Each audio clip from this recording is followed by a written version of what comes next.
that was the whole point of doing the side-by-side comparison, to bring an educated comparison to you guys.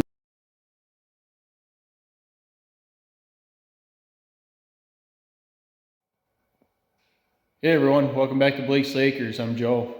Today we are going to be starting our side-by-side comparison video of our Mangalitsa crosses versus the old spot feeder crosses. We're going to be going over body structure, weights, fat content, look at the meat, see how it is.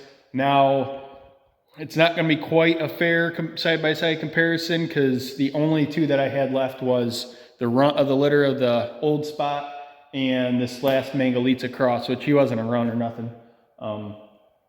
But as you can see behind me, they're on the skinning cradles. They're pretty comparable in size. Now, the old spot cross, he was quite a bit smaller back in December when I processed the rest of the batch. So I held him and two other ones back to, they were a little bit smaller, and I wanted to get them up to weight. So he's filled out quite a bit versus like this Mangalitsa cross hasn't gained a lot more weight. I just kept him back because I was trying to spread out what I was processing. And so these were the last two. I ended up keeping the other one to add to my breeding herd. She's pretty nice and long, nice straight nipples, nothing out of the ordinary on there. I checked her out. So I'm gonna try keeping her and see how she does as being a mom, to replace that other Mangalitsa cross sow that I processed. And I also have one of the blue butt. She's a gilt. She never did take breeding. She's coming up on 2 years old, so we're going to be processing her here shortly also. So stick with us, and after I get these skinned out and split and everything, I'll bring you guys back and show you the fat content and everything between the two of them. All right, we got the pigs out here in the trailer. I'm finishing cleaning them up. I wanted to get a side-by-side comparison of the half of each and show you the differences I'm seeing right now. So I'm going to flip this camera around and kind of show you guys. Okay, so the major difference I'm seeing is the amount of fat cap on the back. I mean, it's not horrible on the Mangalitsa. I took some off with the hide, just the way it was presented. Leaf lard, there's a ton more leaf lard than in this old spot cross, and you can see the back fat on this. I mean, it's not horrible compared, but the meat looks about the same color. Now, the old spot cross hung at 177.5, and the Mangalitsa cross hung at 195. The old spot is a touch longer than the Mangalitsa cross. So what I'm going to end up doing is I'm going to do a total yield of meat that these guys get back from these pigs to see if there's a big difference in loss in the fat and stuff. So yeah, that's where we're at right now. These guys are going to hang a few days, chill. I've got beef to cut ahead of them. So we'll bring you guys back while we're cutting and show you the differences. We're going to do some side-by-side pictures of the chops and maybe some roasts, and we're going to weigh the hams and the bacons and the whole 9 yards and get a really good breakdown. So that's going to be the chop. You can see, those rib chops are probably about the size of my hand, which isn't horrible. It's better than the ones last year. Fairly decent marbling in it. I was kind of worried about it not having the marbling, and you can see the fat cap. Grab the ruler to measure this fat cap. That's an inch. That's almost 2 inches.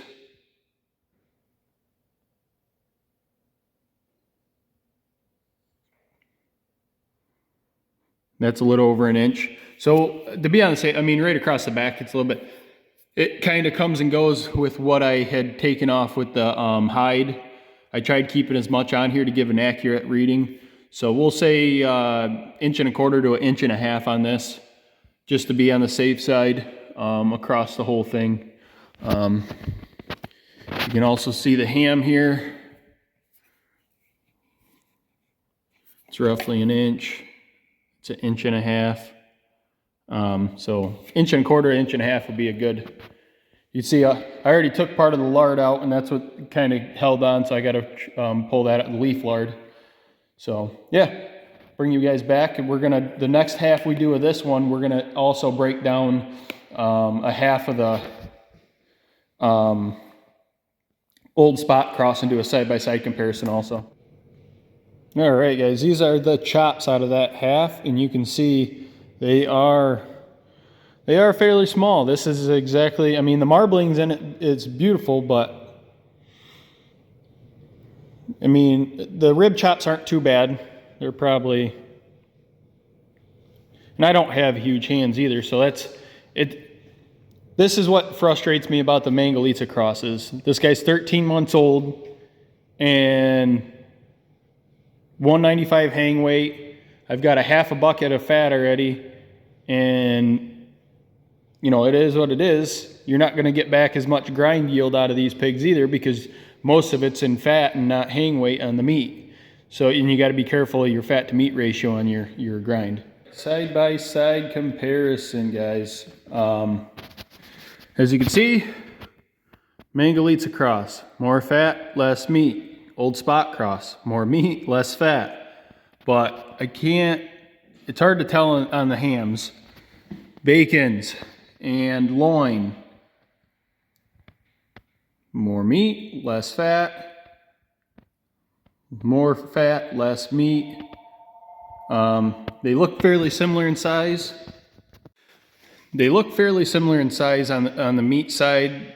This old spot cross does look a little bit more, but you can see there's still pretty good marbling in there. And this pig was only 11 months old, and this one was 13 months old. The hang weight was 20 pounds higher on this, but I think we're gonna get more of a meat yield off of this than we're gonna off this guy. So we'll see. Still has pretty decent marbling in the Mangalitsa cross, but that old spot has just as much marbling for a couple months younger. So, all right. So we're looking at the old spot cross, Mangalitsa cross. The only difference is there's a little bit more fat here and a little bit less meat on this, but they're very comparable in size. Like I said, they're 2 months difference in age though. So if I would have gave this one two more months, probably would have been bigger at the same hang weight as this one, but a bigger chop. So, but the marbling, I mean, realistically, they look almost identical. The marbling and the coloring in the meat looks the same. So yeah, these ones are just a little bit thinner because that's how the customer wanted them cut. This is a side-by-side comparison of leaf lard out of these pigs. See how thin that one is out of the old spot? This one's out of the Mangalitsa cross, and the texture is a little bit different too. It's a little bit firmer, nice and soft. They have really good quality leaf lard for doing pastries and stuff. All right, everyone, we are in the office now. We're gonna go over the numbers from these two feeder pigs. Got my notepad in front of me with everything wrote down. So to go over, the Mangalitsa hung at 195 pounds. So after I got it all broke down and in buckets,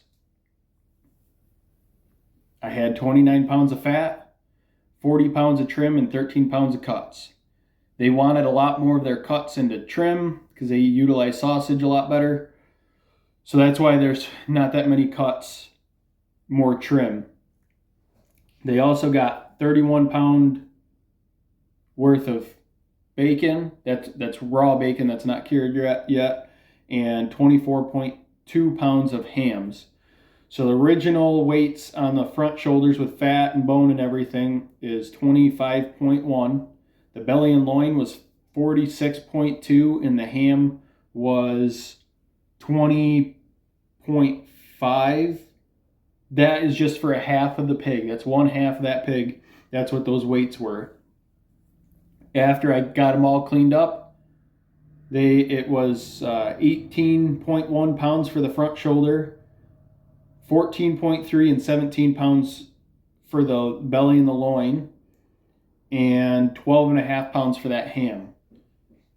So you could see that we lost 8 pounds on just trimming that ham out. That was the fat cap and the H-bone and the little piece of spine that you have on there when you separate your ham from the loin section.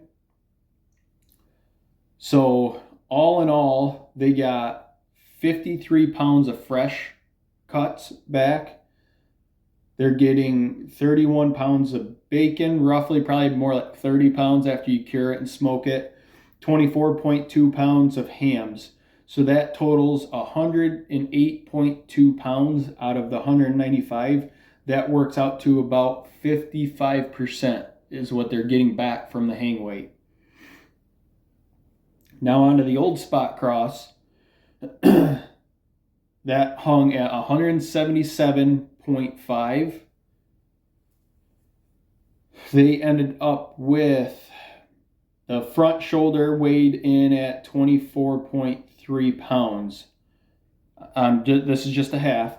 The difference is it was 1.1 pound less than the Mangalitsa cross. The bacon and loin was 35 pounds. That is 11.2 pounds less. And the ham was 22 pounds. So that is actually 1.5 pounds more. Now, most people are going to want more bacon. So the total weights, I didn't get the total weight for some reason on the bacon and loin off that. The total weight on the front shoulder was 13 pounds. And the ham was 15.6 pounds. Now, you notice that's a big difference from the loss on the ham for the Mangalitsa cross because there wasn't much fat cap on this pig. So these guys ended up getting 36 pounds of cuts total, 30 pounds of grind, and 8 pounds of fat. That's a dramatic difference on the Mangalitsa cross versus this old spot cross. And as you can see in the video, clip before this, the marbling was pretty comparable in the meat from one breed to the next. So the flavor might be a game changer. Like I did that, just put the video out from the Mangalitsa cross sow that I processed, and the flavor was really good.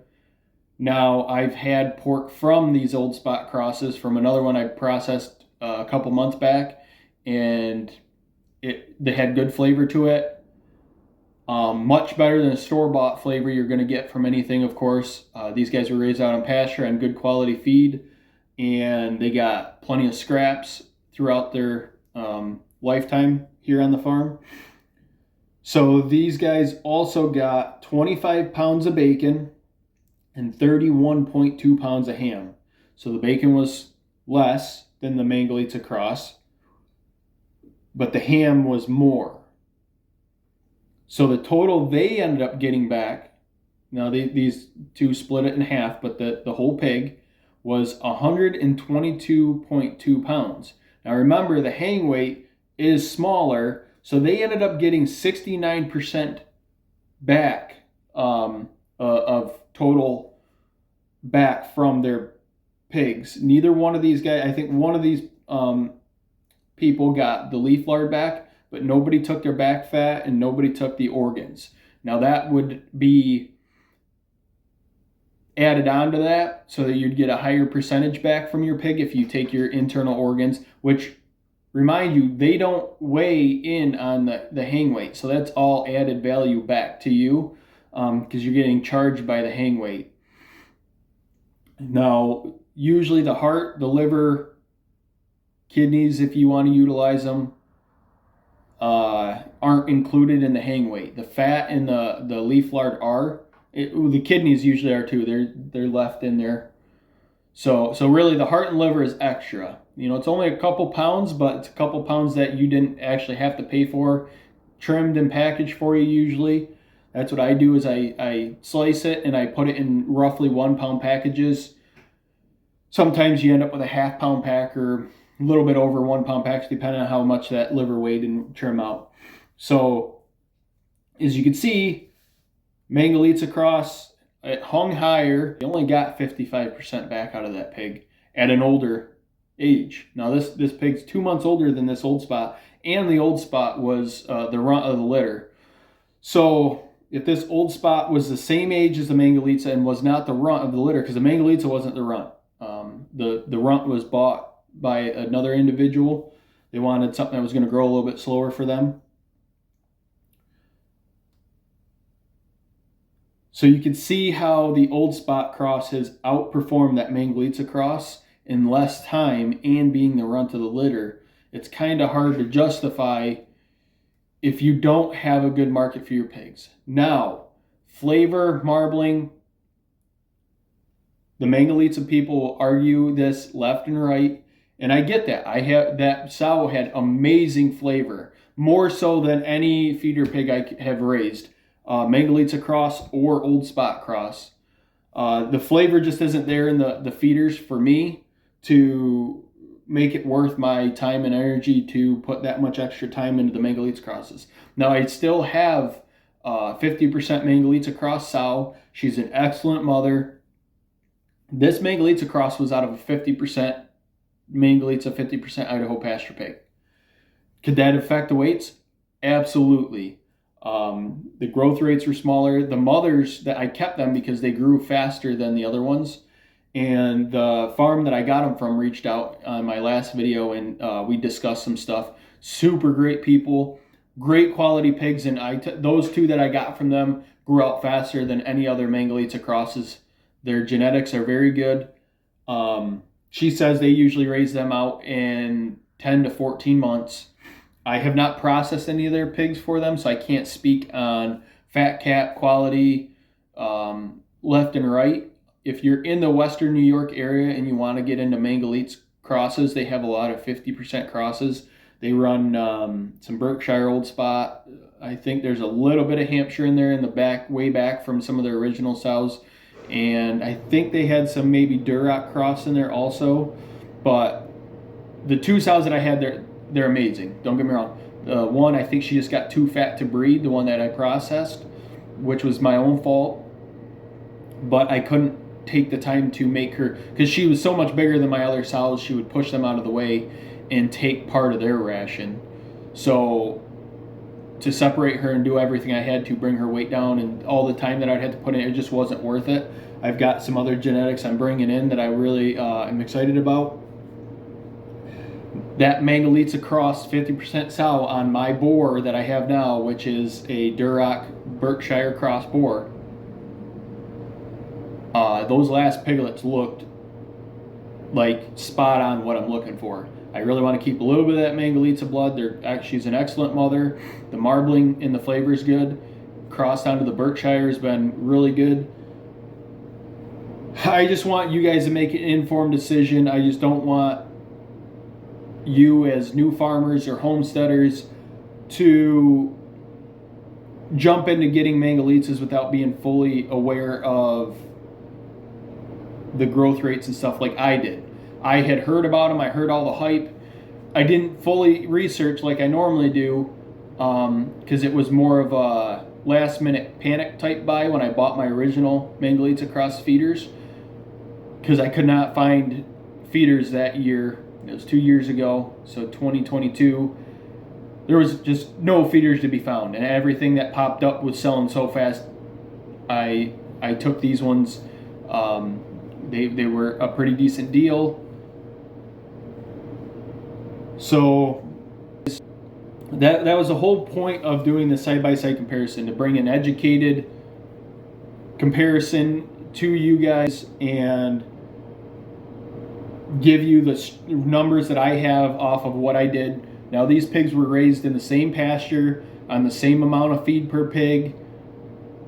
Like I said, the old spot was a runt, so he grew a little bit slower than the rest.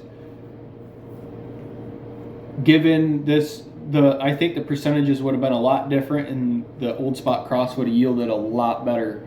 If I would have done this with my original ones I processed out, I think the numbers would have been drastically different. Now the Mangalitsa cross, the numbers probably would have been similar, but the old spot crosses that I had in here before that hung at 190, 200 pounds, the yields on those would have been crazy different versus this run.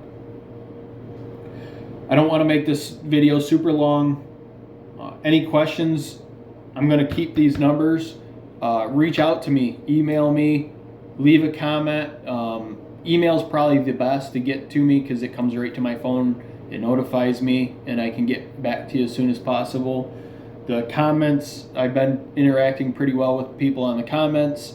But if you want more of a detailed explanation on what I was feeding, I've got videos on it, but I'm more than willing and happy to talk to you guys about this stuff and bring to you my experiences and what's going on here on my farm. And as always, what I'm doing might not work for you. My numbers might not come out to be the same as your numbers. I get it. This is what I'm seeing on my farm. How I'm raising my animals is going to be a little bit different than what you're doing. I don't want to tell you that what I'm doing is right or wrong. It works for me. I'm figuring this stuff out as I go, like everyone else. And just try, if you want to try it on pasture pigs, you've never done it before, train them to the electric fence, move them around. I have mine in a pine tree grove right now, clearing it out for me. I plan on moving them this year. I'm hoping to gain a little bit of possible rental lease type land for my pasture pig operation.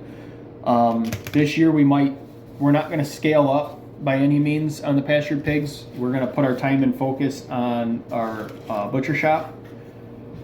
And then I'm hoping next year I can build up enough customer base that we can bring a better informed decision to you guys on breeds, what we're raising, what we're seeing. We're going to do a lot more of these side-by-side comparison videos. We got a lot of different breed genetics in our herd.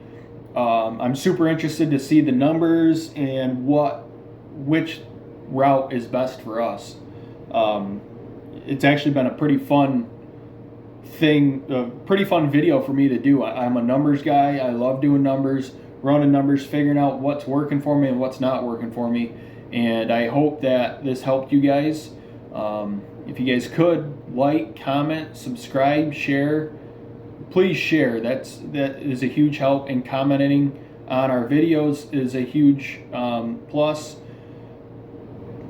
And hit that subscribe. All that helps.